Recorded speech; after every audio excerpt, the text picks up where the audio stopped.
एक पति के कंधे पर पत्नी ने सर रखकर पूछा, इन कंधों पर कब तक सर रखने दोगे? पति ने बहुत सुंदर जवाब दिया, जब तक लोग मुझे कंधा नहीं देते। दोस्तों, मर्द और औरत के बीच का रिश्ता इतना उलझा हुआ क्यों है? क्योंकि मर्द ने औरत के साथ सोना ही सीखा है, जागना नहीं। स्त्री सब सह लेती है, सबसे ज्यादा दर्द बर्दाश्त करने की क्षमता भी उसी में है। बचपन में भेदभाव, ससुराल के उलाहने सहने के बाद भी नहीं टूटती।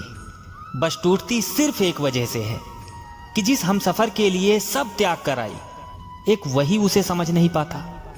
नफरत हो जाए उससे पहले शिकायत कर लेना, वरना गलतफहमियां रिश्तों पर बहुत भारी पड़ती है। सीसा और रिश्ता दोनों ही बड़े नाजुक होते हैं। दोनों में बस एक ही फर्क होता है, सीसा गलती से टूटता है और रिश्ता गलतफहमियों से।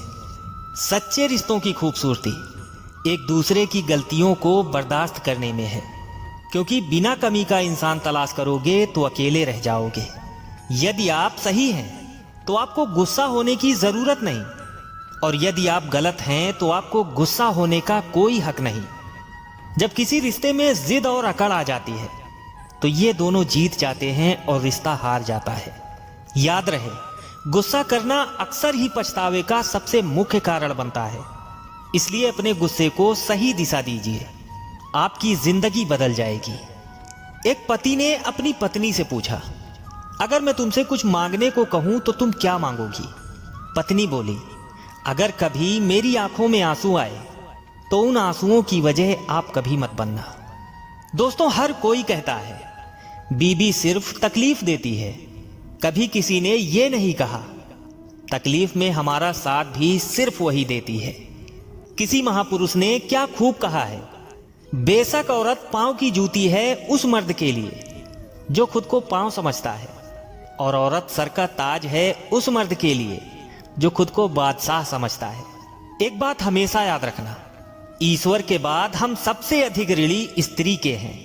पहले तो स्वयं अपने जीवन के लिए और फिर इस जीवन को जीने योग्य बनाने के लिए। हर इंसान दूसरों को बदलने में लगा हुआ है, खुद को बदलने का तो कोई विचार ही नहीं करता। एक फकीर थे, जब वो जवान थे तो ईश्वर से कहा, मुझे इतनी ताकत दे कि मैं दुनिया को बदल दूं। ईश्वर ने कोई जवाब नहीं दिया। फिर समय बीता, फकीर ने कहा, ईश्वर इतनी ताकत दे कि मैं अपने बच्चों को बदल सकूं। फिर कोई जवाब नहीं मिला। फकीर जब बूढ़ा हो गया, उसने कहा कि हे ईश्वर, इतनी ताकत दे कि मैं खुद को बदल सकूं। तब ईश्वर ने कहा, हे इंसान, ये बात तू जवानी में पूछता तो कभी की क्रांति घट जाती। दुनिया में सबसे ज्यादा कलेश यही है, पति अपनी पत्नी को बदलना चाहता है, पत्नी अपने पति को, और माँ बाप अपने बच्चों को। बस इसी जद्दोजहद में जीवन बीत जाता है, पर कोई अपने आप को बदलना नहीं चाहता। दोस्तों, कभी कभी खुद की गलती भी मान लेनी चाहिए, शायद कोई अपना दूर होने से बच जाए। औरत से सच्ची मोहब्बत तो करके देखो, उसका हर रूप वफादार होता है। औरत वो है जो अपनी पूरी जिंदगी एक नापसंद इंसान के साथ बिता देती है, वो भी इसलिए कि माँ बाप को कोई तकलीफ ना हो। जो आपका गुस्सा सहन करके भी आपका साथ दे, आपसे बातें करे, उससे ज्यादा प्यार आपको कोई नहीं कर सकता। दोस्तों, क्रोध में भी शब्दों का चुनाव ऐसा होना चाहिए कि कल जब गुस्सा उतरे तो खुद ही की नजरों में शर्मिंदा ना होना पड़े। जैसे उबलते पानी में कभी परछाई नहीं दिखती, ठीक उसी प्रकार परेशान मन से समाधान भी नहीं दिखते। शांत होकर देखिए, सभी समस्याओं का हल अवश्य मिलेगा।